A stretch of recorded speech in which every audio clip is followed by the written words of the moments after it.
बेकसूरों को जेल में डाला जाएगा और दंगाई प्रवचन देंगे। जवाब तो मांगा जाएगा। जब इकोनॉमी धराशायी हो, कूटनीति में भारत पूरी तरह से घिर गया हो, मगर मुख्य धारा की मीडिया में पूरी तरह से सन्नाटा हो, तो जवाब तो मांगा जाएगा ना। नमस्कार, टैलेंटेड इंडिया पर आप देख रहे हैं जवाब मांगा जाएगा। कार्यक्रम शुरू करने से पहले मेरी आप सबसे अपील कि न सिर्फ इस कार्यक्रम को लाइक और शेयर करें, बल्कि टैलेंटेड इंडिया को सब्सक्राइब करने के साथ साथ उस बेल आइकन को भी जरूर दबा दें, ताकि जैसे ही मैं कोई शो करूं सीधे आपके मोबाइल फोन्स तक पहुंच जाए। तो आगाज करते हैं, जवाब मांगा जाएगा। आज हम बात करने जा रहे हैं मध्य प्रदेश की सियासत में वायरल हो रहे एक ऑडियो के बारे में। इस ऑडियो में कथित तौर पर मध्य प्रदेश के मुख्यमंत्री शिवराज सिंह चौहान यह कह रहे हैं कि केंद्र सरकार ने फैसला लिया कमलनाथ सरकार को गिराने का। यही नहीं, आगे जाकर वो ये भी कहते हैं कि प्रधानमंत्री के फैसले को आप नीचे तो नहीं करेंगे, प्रधानमंत्री के फैसले को निराश तो नहीं करेंगे आप। वो ऑडियो क्या है हम उसकी बात करेंगे, जो कि सामने उभर कर आया एनडीटीवी और द हिंदू की खबर के साथ साथ। मगर उससे पहले मैं कुछ तस्वीरें आपके सामने पेश करना चाहता हूं। ये वीडियो देख रहे हैं जो इस वक्त आपकी स्क्रीन पर चल रहा है। इस वक्त भारतीय जनता पार्टी में दिल्ली के जो अध्यक्ष हैं आदेश गुप्ता, वो घर घर जाके लोगों से मिल रहे हैं ये बताने के लिए कि एक साल में भारतीय जनता पार्टी ने क्या किया। दोस्तों, इस वक्त देश जो है ना कोरोना संकट का सामना कर रहा है, केसेस लगातार बढ़ रहे हैं, मगर ये एक ऐसी पार्टी है जो सियासत करने से बाज नहीं आएगी। इनको इतनी सी भी शर्म नहीं है कि कम से कम इस वक्त सियासत मत कीजिए, लोगों का जो दर्द है, लोगों की जो समस्याएं हैं उसे संबोधित कीजिए। बात यहां नहीं रुकती। आप देख रहे हैं पिछले कुछ दिनों से लगातार, और ये तस्वीरें मैं आपको एक एक करके दिखा रहा हूं। अमित शाह ने आगाज किया बिहार में वर्चुअल रैली करके, राजनाथ सिंह ने महाराष्ट्र में वर्चुअल रैली की, उसके बाद उड़ीसा और पश्चिम बंगाल में फिर से अमित शाह ने रैली की, वर्चुअल रैली। अब मैं आपको एक और तस्वीर दिखाना चाहता हूं। ये हैं कांग्रेस के नेता सचान, और उन्होंने ये तस्वीर ट्वीट की है। कह रहे हैं कि बिहार के एक गांव में 20,000 रुपए का एलईडी लगाकर लोगों को अमित शाह की स्पीच सुनाई जा रही है। आज मैं आपसे सवाल पूछना चाहता हूं, अगर ये तस्वीर सच्ची है, प्राथमिकता क्या है इस सरकार की? इस देश के सामने इस वक्त दो बड़े संकट मुंह बाहे खड़े हैं। एक तरफ कोरोना संकट और दूसरी तरफ चीन, जो अपनी सेना जो है पीछे हटाने को तैयार नहीं है। संभवतः उसने सिर्फ 2 किलोमीटर सेना हटाई है, मगर अब भी सभी पत्रकार ये कह रहे हैं कि फिंगर 4 पर अभी भी चीन की सेना बनी हुई है। प्राथमिकता क्या है सरकार की? अब भी आप सियासत कर रहे हैं, अब भी आप इस मुद्दे पर अपना चुनावी प्रसार कर रहे हैं, अभी भी से आपने बिहार और पश्चिम बंगाल में चुनावी प्रचार प्रसार शुरू कर दिया है। और ये जो तमाम बातें मैं आपके सामने बता रहा हूं, ये मेरी दिमाग का उपज नहीं है, ये तथ्यों के आधार पर मैंने आपके सामने रखा है। क्या मैं कुछ गलत बोल रहा हूं भाई? और अब बात करते हैं मध्य प्रदेश में जो सियासत में गर्मी आई है। ये ऑडियो वायरल हो रहा है दोस्तों, और इसके 2 हिस्से हैं। सबसे पहले इस ऑडियो की, जिसकी विश्वसनीयता की जांच होना अभी बाकी है, और हमने इस पर न सिर्फ कांग्रेस से बात की बल्कि भारतीय जनता पार्टी से भी बात की है।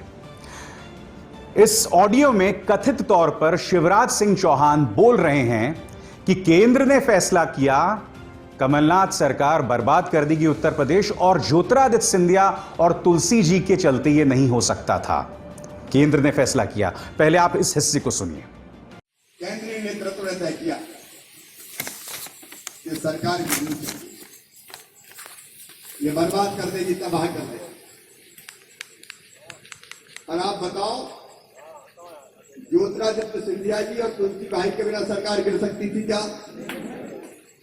और कोई तरीका नहीं था। अच्छा, ये तो मंत्री वहां भी थे और मुख्यमंत्री बनने की तो नहीं सोची। ये तो मंत्री वहां भी थे। अब सुर्री छोड़ रहा है कांग्रेस वाले, गड़बड़ कर दी, घोटाला कर दिया। आज पूरे विश्वास और ईमानदारी के साथ कह रहा हूं इस मंच से, धोखा कांग्रेस ने दिया, धोखा तुलसी सिलावट ने नहीं किया, ज्योतिरादित्य जी ने नहीं किया।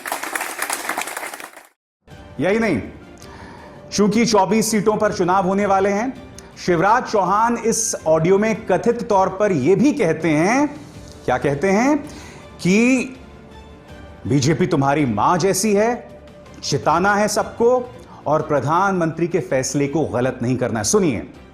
मेरे प्रिय कार्यकर्ता बहन और भाई, कभी कभी ऐसा मौका आता है कि मां अपने बेटा या बेटी से कहती है मेरे दूध की लाज रखो। भारतीय जनता पार्टी अपनी मां है राजनीतिक रूप से, और वही मां कह रही है कि मेरे दूध की लाज रखना, कहीं भाजपा हार ना जाए, कमल के फूल को नीचा न देखना पड़े, प्रधानमंत्री जी का फैसला गलत नहीं हो जाए। मध्य प्रदेश कांग्रेस के नेता नरेंद्र सलूजा ने अब एक वीडियो जारी किया है जिसमें वो ये दावा कर रहे हैं कि इंदौर के रेजिडेंसी कोठी में भाजपा कार्यकर्ताओं को संबोधित करते हुए ये वही वीडियो है जिसमें शिवराज सिंह चौहान कथित तौर पर कह रहे हैं कि केंद्र सरकार का आदेश आया था जिसके बाद कमलनाथ सरकार गिराई गई। मुद्दा खासा गर्म हो गया और इस पर मध्य प्रदेश के पूर्व मुख्यमंत्री कमलनाथ की भी प्रतिक्रिया आ गई है। कमलनाथ कहते हैं, मैं तो शुरू दिन से ही कह रहा था कि भाजपा ने मेरी बहुमत और जनादेश प्राप्त सरकार को जानबूझकर साजिश, षड्यंत्र वह प्रलोभन का खेल रच गिराया है, क्योंकि मेरी सरकार किसानों का कर्ज माफ कर रही थी, युवाओं को रोजगार दे रही थी, महिलाओं को सुरक्षा देकर उनके सम्मान की रक्षा कर रही थी।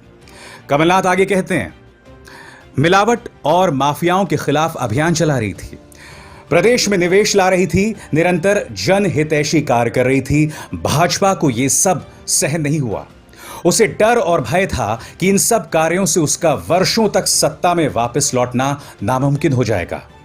अब तो इस बात की पुष्टि भी हो गई है और सच्चाई भी प्रदेश की जनता के सामने आ गई है कि मेरी सरकार को गिराने के लिए किस तरह की साजिश और खेल रचा गया और उसमें कौन कौन शामिल था। जो लोग कहते हैं कि कांग्रेस की सरकार के पास बहुमत नहीं था, वो अपने असंतोष से गिरी, हमने नहीं गिराई। उनके झूठ की पोल भी अब सभी के सामने आ चुकी है। तो शिवराज सिंह चौहान प्रधानमंत्री के लिए किस फैसले की बात कर रहे हैं? क्या शिवराज सिंह चौहान इस पूरे घटनाक्रम के पीछे प्रधानमंत्री का दिमाग बता रहे हैं? क्या इस सवाल का जवाब दिया जाना बाकी नहीं है? दोस्तों, मैं आपको बता दूं कि मैंने भारतीय जनता पार्टी से संपर्क किया और पार्टी के जो एक बड़े नेता हैं रजनीश अग्रवाल, उनसे फोन पर बात की और रजनीश अग्रवाल से मैंने इसी ऑडियो के बारे में सवाल पूछा। उन्होंने पहले इंदौर के एक उनके प्रेस कॉन्फ्रेंस का जिक्र किया, बाद में जब मैंने उस ऑडियो का जिक्र किया तो उन्होंने कहा कि मैं बाद में इसमें बात करूंगा। सुनिए रजनीश अग्रवाल क्या कह रहे हैं। रजनीश जी, ये मैं आपसे जानना चाह रहा था, ये जो वायरल ऑडियो हो रहा है शिवराज जी के बारे में, उनका जो बयान जिसमें वो कह रहे थे कि केंद्रीय आला कमान की तरफ से एक तरह से हरी झंडी मिली थी सरकार को गिराने के लिए, उस पर आप लोगों का आधिकारिक पक्ष क्या है? ऑडियो नहीं सुना मैंने, वीडियो स्पीच जरूर इंदौर की उनकी है। हाँ, जो उन्होंने कहा है और उनका ये कहना है कि जिस प्रकार से यहाँ कांग्रेस की सरकार गिरी और सरकार बनाने के लिए केंद्रीय नेतृत्व के साथ में चर्चा होने के बाद ही ये सरकार बनाई है। कुल मिला जो उनका सबसे अधिक दूसरे होंगे उनके, पर उनका कहने का मतलब वही था। एक पक्ष है सरकार करने का, दूसरा पक्ष है सरकार बनाने का। तो सरकार गिरी तो कांग्रेस के कारण, कांग्रेस के एमएलए जो हैं उन्होंने अपना सपोर्ट पार्टी छोड़ने का काम किया। नहीं रजनीश भाई, दो चीजें यहाँ पर उन्होंने दो चीजें कही हैं कि केंद्रीय नेतृत्व ने ये फैसला लिया कि अब इस सरकार को नहीं रहना चाहिए। फिर वो आगे जाके ये भी कहते हैं कि प्रधानमंत्री के फैसले को गलत मत साबित होने देना, की लाज रखना। तो एक तरह से वो सीधे आला कमान की बात कर रहे हैं, टॉप लीडरशिप की बात कर रहे हैं कि फैसला वहां से लिया गया। मैं वो वीडियो फिर से देखूंगा, शब्द था और पूरा क्या है, कंप्लीटली वीडियो क्या है, क्योंकि वो इंदौर की स्पीच का ऐसा कुछ लोगों ने बताया, लेकिन मैंने वो कंप्लीट वीडियो भी देखा नहीं, वो इंदौर की बात, रजनीश भाई, वो इंदौर की स्पीच नहीं है, वो अभी वायरल ऑडियो है जो हो रहा है, जिसकी चर्चा हो रही है, एनडीटीवी में खबर भी है वो, इसके अलावा वो काफी वायरल भी हो रहा है, उसकी मैं बात कर रहा हूँ। इंदौर का मैं जानता हूँ वीडियो, वो तो पत्रकारों से उन्होंने बात की थी, मगर ये जो है वो एक ऑडियो है रजनीश भाई। नहीं, तो इसके बारे में मुझे जानकारी नहीं है। आपके पास ऑडियो होगा तो आप मुझे भेज पाए तो आप भेज दीजिएगा, नहीं तो मैं पता करता हूँ अभी तत्काल। ठीक है रजनीश भाई, थैंक यू। कांग्रेस इस मुद्दे पर आड़े हाथों ले रही है बीजेपी को। आप जानते हैं पूर्व मुख्यमंत्री कमलनाथ के एक सलाहकार थे पंकज शर्मा, वरिष्ठ पत्रकार भी रह चुके हैं। उनसे मैंने बात की और इस वायरल ऑडियो के बारे में उनकी प्रतिक्रिया जानी। पिछले कुछ वर्षों में भारतीय जनता पार्टी ने जहां जहां सरकारें गिराई हैं, किन हथकंडों का सहारा लेकर गिराई, सभी ने देखा है। मध्य प्रदेश में 22 विधायकों की खरीद फरोख्त में भारतीय जनता पार्टी के बड़े बड़े नेताओं का निर्वस्त्र नृत्य पूरे देश ने देखा था। भाजपा के महासचिव कैलाश विजयवर्गीय तो कमलनाथ जी की सरकार बनने के बाद से पहले दिन से ही कहने लगे थे कि अमित शाह का इशारा जिस दिन हो जाएगा हम 24 घंटे के भीतर सरकार गिरा देंगे। अब शिवराज सिंह चौहान का जो ऑडियो सामने आया है उसने पूरे घटनाक्रम की एक तरह से औपचारिक पुष्टि कर दी है। कौन नहीं जानता कि बीजेपी में सारे फैसले प्रधानमंत्री नरेंद्र भाई मोदी और गृह मंत्री अमित भाई शाह ही लेते हैं, बाकी सब तो कठपुतलियां हैं। जवाब मांगा जाएगा में आज हम यही तो जवाब मांग रहे हैं इस सरकार से। देखिए, मध्य प्रदेश तो सिर्फ एक मिसाल थी आपके सामने और वहां घट गया जो घटना था। इस वक्त गुजरात में वही हो रहा है। कांग्रेस के 3 विधायक बीजेपी में शामिल हो चुके हैं। करीब 19 विधायकों को, कांग्रेस के 19 विधायकों को राजस्थान ले जाया गया है, वहां एक उनको रिजॉर्ट में रखा गया है। बैंगलोर में भी वही हुआ, मध्य प्रदेश में भी वही हुआ। एक के बाद एक मिसालें आ रही हैं कि किस तरह से पैसे के दम पर, सत्ता के दम पर, ताकत के बल पर संवैधानिक मर्यादाओं को तोड़ मरोड़ कर सत्ता हासिल करने का प्रयास किया जा रहा है। कोरोना संकट का देश सामना कर रहा है। आपने लॉकडाउन की घोषणा में 14 दिन का डिले, विलंब कर दिया। क्यों? क्योंकि आपको मध्य प्रदेश के अंदर सरकार बनानी थी। आज यही सवाल मैं पूछ रहा हूं, जवाब मांगा जाएगा में कि क्या आपकी जवाबदेही नहीं बनती देश की जनता के प्रति? क्या सत्ता में आना इतना जरूरी है? क्या आप अपने काम का प्रचार प्रसार करके कर रहे हैं? वो जो शुरू में मैंने आपको एक वीडियो दिखाया था कि किस तरह से आदेश गुप्ता, जो कि दिल्ली बीजेपी के अध्यक्ष हैं, वो घर घर जा रहे हैं। मैं आदेश जी आपसे एक अपील करना चाहता हूं, अगर आप में हिम्मत है तो all India institute of medical sciences या जितने भी सेंट्रल गवर्नमेंट हॉस्पिटल्स हैं दिल्ली के अंदर, जहां लोग बाहर बद से बदतर हालात में हैं, एडमिशन लेने की कोशिश कर रहे हैं, रो रहे हैं, बिलख रहे हैं, मैं आपको चुनौती देता हूं आदेश जी, आप उस अस्पताल के बाहर जाकर अपने सरकार के काम का प्रचार प्रसार करें। देश की जनता आपको वहीं जवाब दे देगी। मैं नहीं जानता हूं कि इस सरकार के लिए कोई लक्ष्मण रेखा है या नहीं, मगर हम साफ तौर पर देख रहे हैं मध्य प्रदेश का ये प्रकरण साबित कर रहा है, गुजरात में जो चल रहा है जिस तरह से साबित हो रहा है, जिस तरह से कोरोना संकट अभी बढ़ना और शुरू हुआ है और ये लोग चुनाव प्रचार प्रसार में लग गए हैं। उधर चाइना में जो भी इस बात को लेकर सवाल उठाता है कि चीन हमारी धरती में आ गया है, उसको देश का गद्दार बता देते हैं आप लोग। मीडिया इस तरह के काम कर रहा है।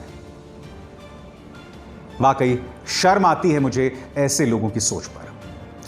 मगर जवाब मांगा जाएगा का फलसफा यह है कि हम देश की जनता के सामने आपके मुद्दे इसी तरह से लाते रहेंगे, सवाल पूछते रहेंगे और जवाब मांगते रहेंगे।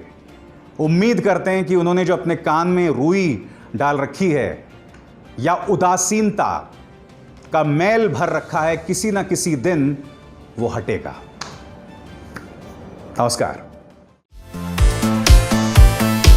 अगर आपको हमारे वीडियोस पसंद आए तो प्लीज लाइक करें, सब्सक्राइब करें और शेयर करें।